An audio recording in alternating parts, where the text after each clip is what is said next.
శిల వృక్షలతల పుట్టిన చెలువలు మూడు. శిల ఒకటి, వృక్షలతలను పుట్టిన చెలువలు ఈ రెండు కలిపి మూడు వస్తువులు అయ్యాయి.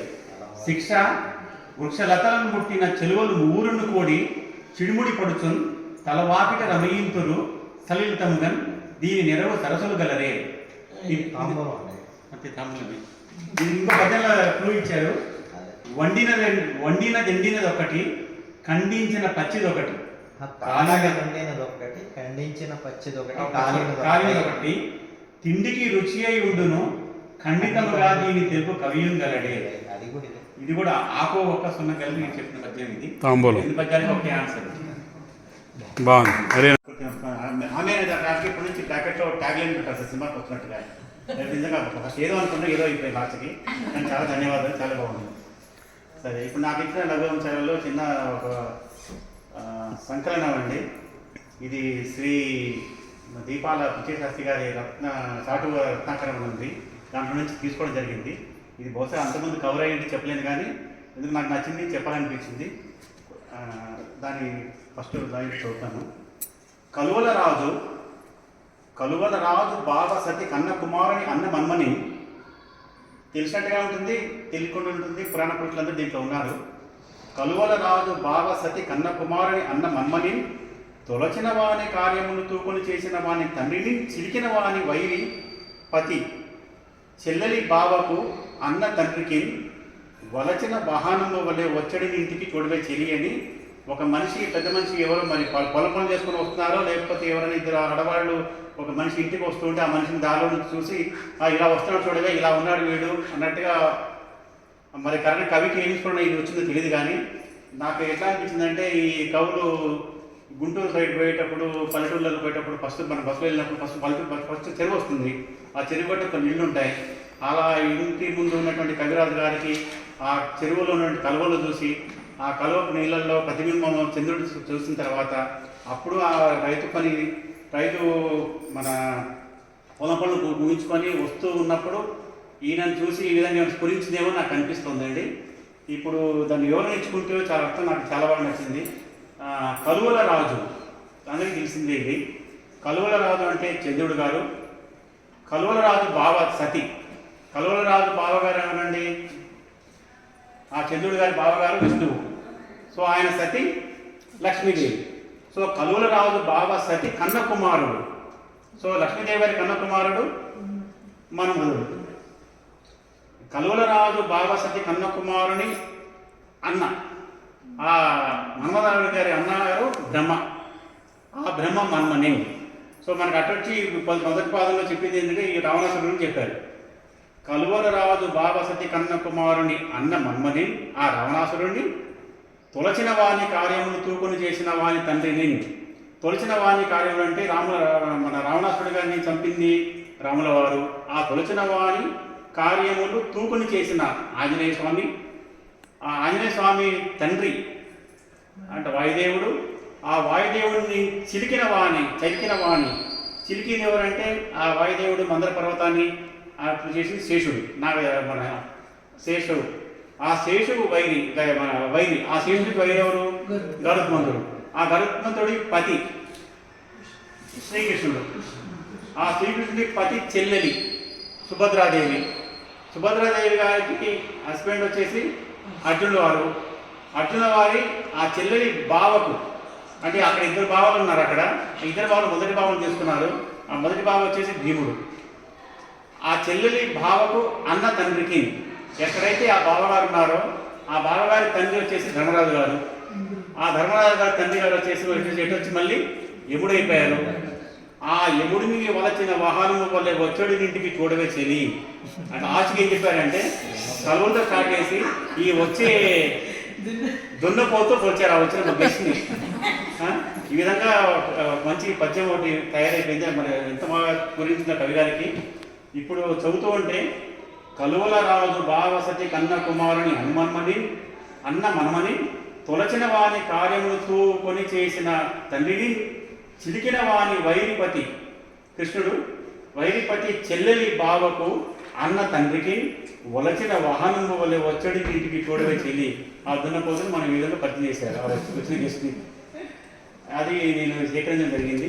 మీకు ఇంపిద్దామని ఇంతకుముందు కవర్ అయిందో మరి తెలియదు నాకు. తర్వాత ఇదే సంకలనంలో ఒక చిన్న ఈ కవులతో పెట్టుకుంటే చాలా బాధలు వస్తాయండి. ఈ కవులు మెచ్చుకుంటారు, కోపం తిడతారు కూడా. ఎలా తిడతారో ఒకసారి నాకు చాలా ఇది కూడా మీతో పంచుకోవాలనిపించింది. ఒకసారి అంటే ఈ పుస్తకంలో దాదాపు 120 దాకా కవుల సంకలనం జరిగింది. వాళ్ళందరి చాటువులన్నీ కూడా ఈ మన దీపాల సత్యశాస్త్రి గారి సంకలనంలో ఉన్నాయి, రత్నాకరంలో ఉన్నాయి. అందులో నుంచి నేను ఇప్పుడు తీసుకుంది ఏంటంటే టాపిక్ వచ్చేసి తురగా వెంకటరాజు గారు అనే ఒక ఆశుకవి గారు. వారు అప్పట్లోనే మర్యాద రామన్ అని చరిత్రకు రాశారట. ఆయన గారు ఒకసారి ఏదో గ్రామానికి వెళ్తూ తాళ్ళూరు అనే ఊరికి వెళ్ళారట. ఆ తాళ్ళూరులో వివాహం జరుగుతుంది. పెద్ద పెద్ద మోతుబరి రైతు గారు వివాహం చేస్తున్నారు.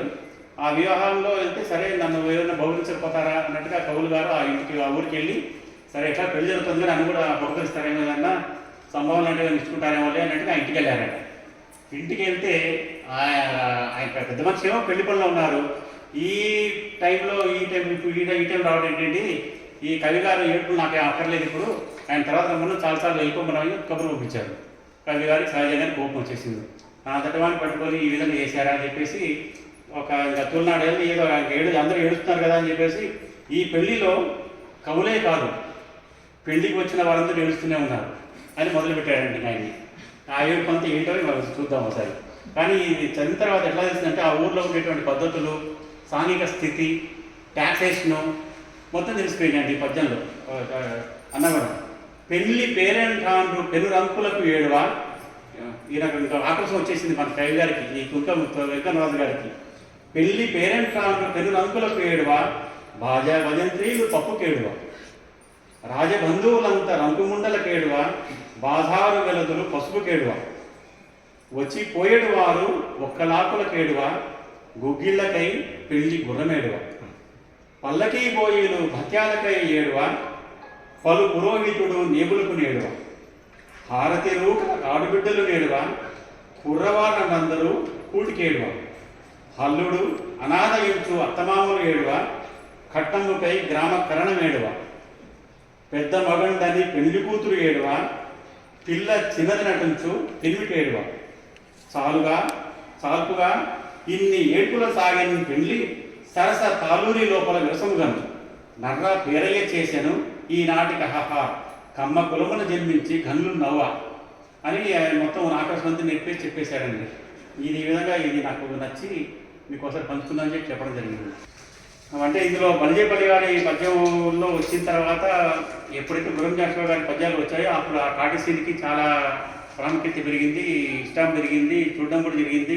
చదువురాని వాళ్ళు కూడా ఈ వచనంలాగా ఉండేటువంటి పద్యాలను నేర్చుకొని ఎంతో గొప్పగా పాడుతూ దాన్ని ప్రదర్శించే రోజులు కూడా ఉన్నాయి. నేను కూడా చిన్నప్పుడు చూసినప్పుడు చదువురాని వాళ్ళ రైతులు కూడా వాళ్ళ ఇళ్లలో సాయంకాలం పూట ప్రాక్టీస్ చేసేవాడు బాగా హార్మోని పెట్టుకొని.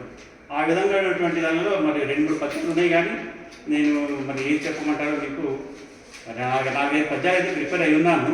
ఇంకొకసారి తీసుకోండి, 4-5 పద్యాలు చెప్పాలంటే అయితే ఒక పద్యం చెప్పండి. ఎన్నో ఏళ్ళు గతించిపోయి బయాడ్ చేశాను యాక్చువల్గా. మళ్ళీ బలిజేపల్లి గారి పద్యం తీసుకుంటాను నేను ఒకసారి. వచనంలాగా ఉంటుంది, చాలా పద్ధతిగా ఉంటుంది. మాయామేయ జగంబి నిత్యమని సంభావించి మోహంబునన్ నా ఇల్లాలని నా కుమారుడని ప్రాణములుందునందాక ఎంతో అల్లాడిన ఈ శరీరమిపుడిందున్ కట్టెలన్ కాలుచో నా ఇల్లాలును రాదు పుత్రుడును తోడై రాడు తప్పింపగన్. అది బలిజేపల్లి గారి పద్యం. అది ఇప్పుడు గురంజాశ్వ గారి పద్యాలు వచ్చిన తర్వాత బాగా ఉందని చెప్పి అనిపించి వాటిల్లో నుంచి ఒకటి. ఎన్నో ఏళ్ళు గతించిపోయినవి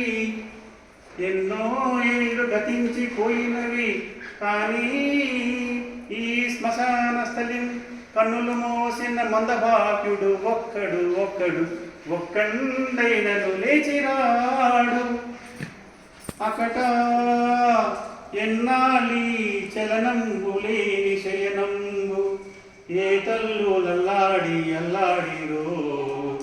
కన్నీటన్బడి క్రాగిపోయినవి కన్నీటంబడి రాగిపోయినవి నిక్కం బిందు పాషాణముల్ నిక్కం బిందు పాషాణముల్.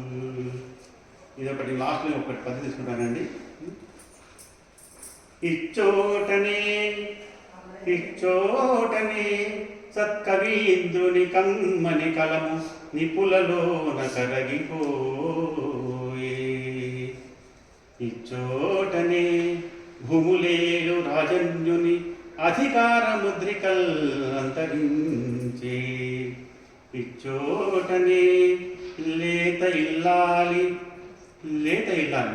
ఇచ్చోటనే లేత ఇల్లాలి నల్లపూసల సౌరు గంగలోన కలసిపోయే. ఇచ్చోటనే ఎట్టి పేరెన్నికలు కనుగొన్న చిత్రలేఖకుడి కుంచి నశించే. ఇంకా ఆ తర్వాత మనం ఎంతసేపు నాగం తీసుకుంటూ ఉండొచ్చు. ఈ పుస్తకానికి ముగిస్తున్నాను. మిగతా పద్యాలు ఎప్పుడైనా అవకాశం ఉంటే మళ్ళీ నాకు ఇవ్వండి.